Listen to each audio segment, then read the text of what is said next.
Hey everyone, I will be giving you a short explanation of my homemade plasma cutter.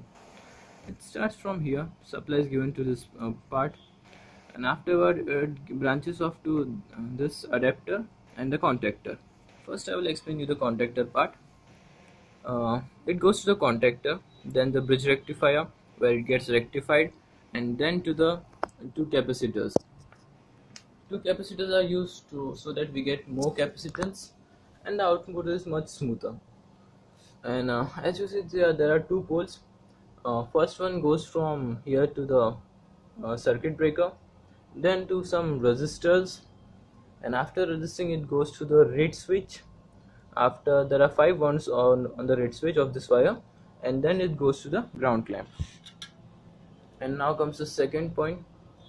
This goes to directly through this point to the plasma torch head in the lead.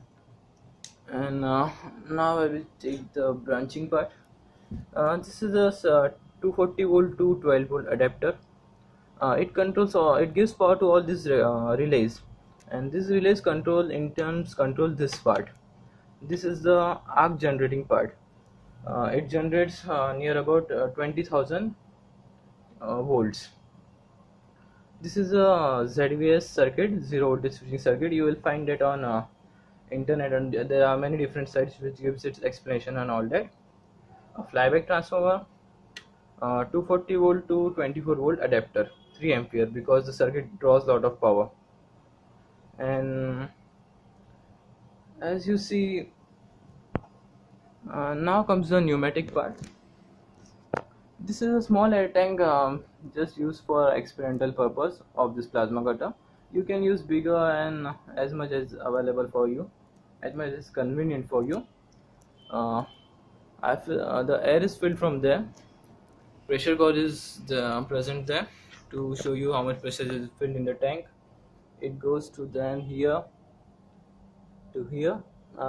This is a air filter regulator. It regulates and filters the air obtained from the surrounding. You can regulate it as required. Ideal amount for using for such plasma is 25 psi. Then it goes to the solenoid valve, which is also controlled by this relay circuit. This middle relay, I think so. And after solenoid valve, it goes again to the torch head. And also there is a wire present at the tip of the torch. It is not able to show properly.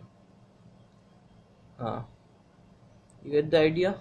And that plasma is sustained by this capacitor, this powerful capacitor arrangement. And that's pretty much how a plasma cutter works. You will find a better explanation on this on the Instructable site. And now let's see it's working.